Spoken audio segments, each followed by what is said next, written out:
5 tourists land on Ko Samui as the numbers linked to Thailand's reopening simply fail to impress. Current numbers, trends and feedback from international travelers do not augur well for a recovery of Thailand's foreign tourism industry in the last quarter of 2021 unless a radical shift occurs in the vaccination drive and confidence that the virus outbreak in the country is under control is achieved. There will also need to be drastic relaxation in regulations imposed on incoming foreign tourists.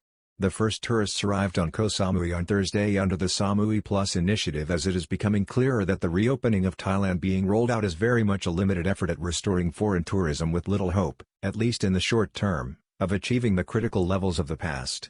Only 5 foreign tourists arrived off the plane on Thursday on Ko Samui to be greeted by officials with less than 100 people booked for the coming 3 months, as restrictions and criteria for entry into the kingdom are simply too burdensome for normal holidaymakers. 2 of the 5 tourists who landed on Ko Samui on Thursday the 15th of July from the United Kingdom under the Samui Plus initiative. The tourists will have to stay within the environs of their SHA1 certified hotel for 7 days and will be prohibited from ordering alcoholic beverages under a range of regulations associated with the plan. The tourists were on board Bangkok Airways flight PG 5125 from Bangkok, which arrived at 11:05 a.m.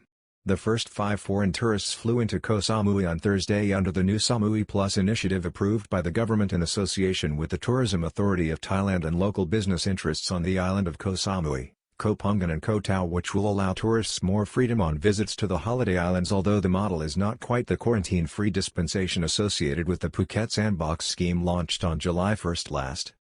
The 5 visitors that arrived on Thursday included 2 British nationals, 2 Germans and a French tourist who will initially be required to stay within the confines of their certified hotels on the holiday island and will also be prohibited from drinking alcoholic beverages.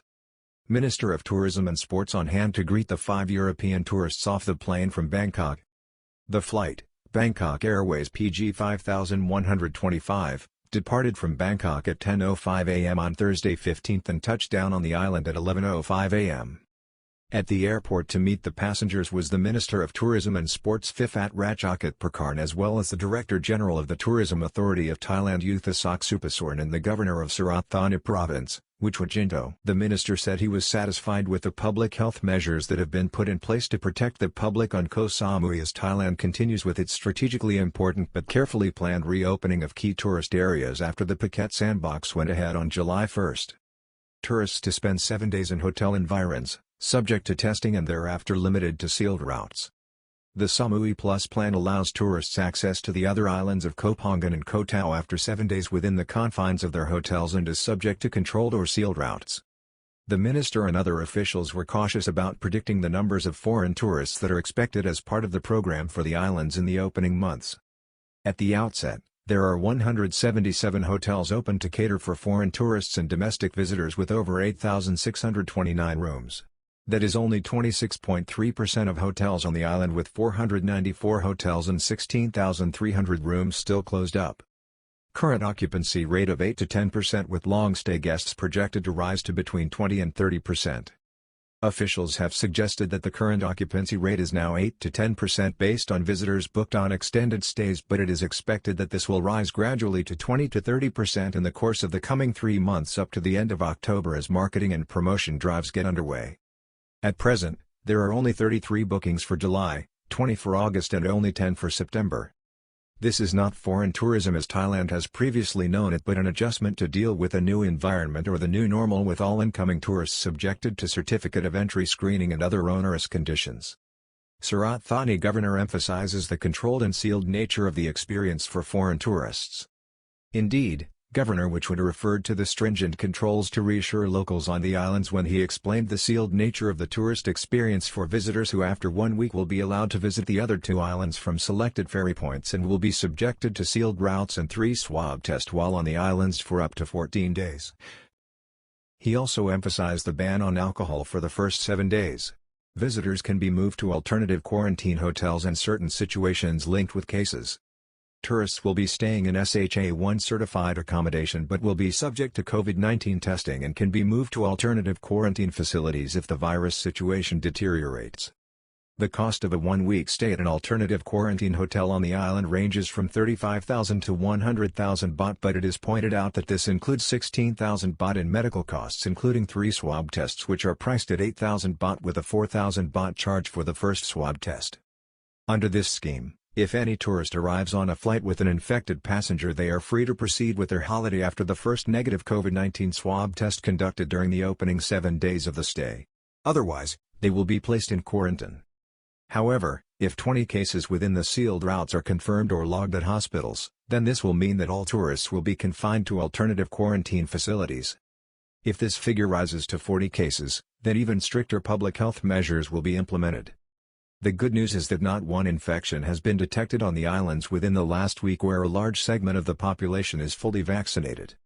Tourist chief on Ko Samui admits it will be hard going initially for this initiative to attain big numbers. Speaking on Thursday, the president of the Tourism Association of Ko Samui, Ratchapornpool Sawati, admitted that the program will take some time to catch on and only limited numbers were anticipated in the opening 3 months of the scheme, not least because of the surge of the virus nationally, which is also featuring prominently in international news coverage, with Thailand's outbreak rising in prominence. We do not expect an influx of international travelers in the third quarter because the country is still dealing with a high number of cases, he said. Minister optimistic about direct flights from Singapore which are due to commence on August 1. Minister Phiphat was somewhat more positive. He highlighted that after 1 week foreign tourists staying on Ko Samui would be free to visit the other 2 islands, while he also thought that direct flights planned by Bangkok Airways from Singapore direct to Phuket from August 1 will give the scheme a much-needed boost. On Thursday, top officials revealed that another 4 visitors from Hong Kong and Taiwan were expected on Friday, as well as an anticipated visit of press feature writers from 11 publications in the UK, France, Germany, Singapore, and Hong Kong. Escalating virus crisis nationwide not helping.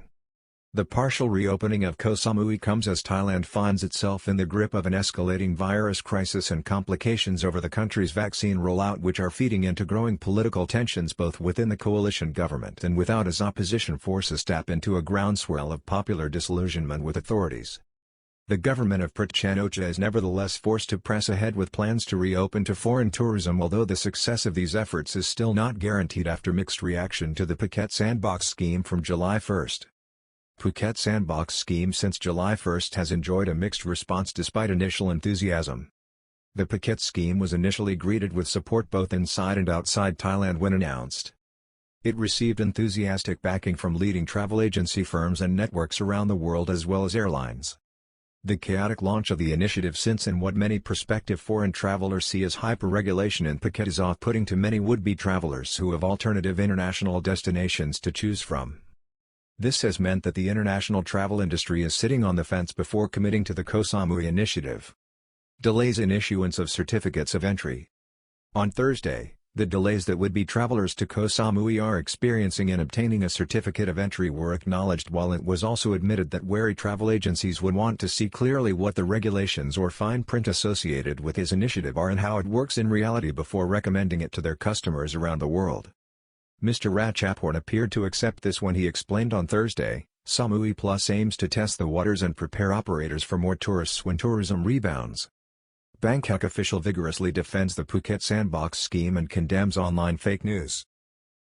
Meanwhile, earlier this week, a spokesman with the Center for Economic Situation Administration, CESA, in Bangkok insisted that the Phuket Sandbox, so far, has been a success, but complained that it had been impaired somewhat by negative online coverage of the efforts on Phuket to reopen the holiday island. Mr. Thanakorn Wangboonkonkan described many reports as fake news and pointed to continued planeloads of foreign tourists landing at Phuket International Airport as a testament to the scheme's success.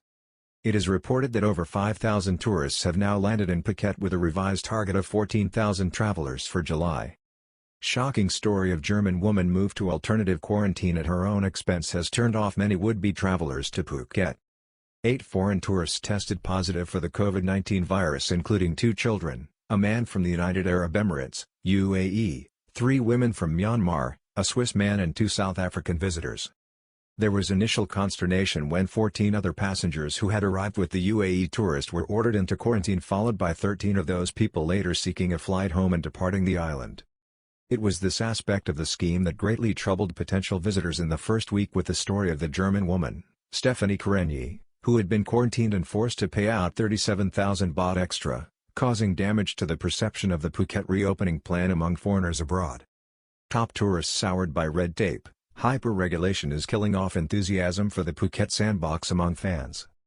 It is not clear if officials have tweaked the regulations concerning such outcomes, but in the second week, there have been no such horror reports, with many of the later detected infections appearing to be linked to visitors having received their second test on days 6 to 7 days after arrival on the island.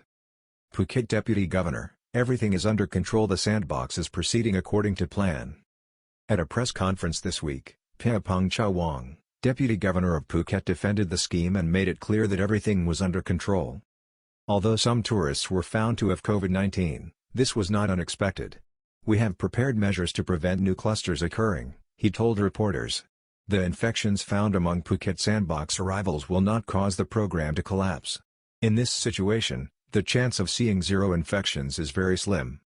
The Tourism Authority of Thailand is still insisting that the scheme can achieve its target of 100,000 visitors for the 3 months to the end of September, pumping 8.9 billion baht into the island's badly scarred economy. Real economic consequences if foreign tourism industry fails to rebound as predicted in 2021. The economic consequences for Thailand if foreign tourism fails to return to critical or mass levels could see the anticipated 5% economic growth target in the last quarter melt away. Earlier this year, the Finance Ministry made it known it was counting on at least 3 million foreign tourists in 2021, but even before the latest Delta wave of infection began in mid-June with hitherto massive numbers, the National Economic and Social Development Council (NSTC) had predicted a 99% wipeout for the foreign tourism sector compared to 2019, or less than 500,000 visitors. Numbers right now look disappointing, nothing like the critical mass levels seen before the shutdown of Thai airspace suddenly on the 5th of April 2020. The current numbers being seen in Phuket and the monthly tallies from the Tourism Authority of Thailand appear to suggest that even if 8 more key tourist areas such as Bangkok, Pattaya and Chiang Mai are reopened, the critical mass normally associated with what was formerly the Thai foreign tourism industry, which was shut down by the government in April 2020 when Thailand closed its airspace, is not going to materialize to any extent. Thailand's foreign tourist industry shut down on April 5, 2020, just hours after a rebellion by passengers at Suvarnabhumi Airport, most of them returning Thais, who refused to follow protocol just after the emergency associated with the COVID-19 virus was declared in the kingdom. Police to track down arrivals last night who escaped Suvarnabhumi Airport in defiance of emergency. Thailand extends ban on inbound flights, blow to foreigners and tourism. It is clear now that the foreign tourism industry as we know it, may not return at all in 2021 or even for the foreseeable future unless there is a radical shift both in the environment and approach. Baht to strengthen later in the year even after July as foreign tourists will return, says top bank economist. Officials at the Tourism Authority of Thailand, TAT, have explained that the numbers are also dependent on worldwide conditions for travel and control of the virus situation in the kingdom, but many foreign tourists will tell you that it is restrictive regulations including the tortuous certificate of entry process itself that makes the prospect of a trip to Thailand simply too unpalatable at this time for anyone without links to the country and who is simply seeking a relaxing few weeks away from home. What Thailand is offering right now is far from that. Cut the paperwork and regulations to see foreign tourists flock to Thailand again in large numbers. The large number of tourists seen in Thailand in the past 2 decades were very much linked to easier and cheaper global travel, internet booking facilities and ease of movement between countries. Some of these factors are outside the control of authorities here, but many still are. Thailand will have to boost its vaccination drive, bring the virus under control throughout the kingdom and drastically reduce the level of regulation and paperwork required of travelers to come and visit the kingdom if it wants to see tourists once again flocking to its shores and spending hard cash like before.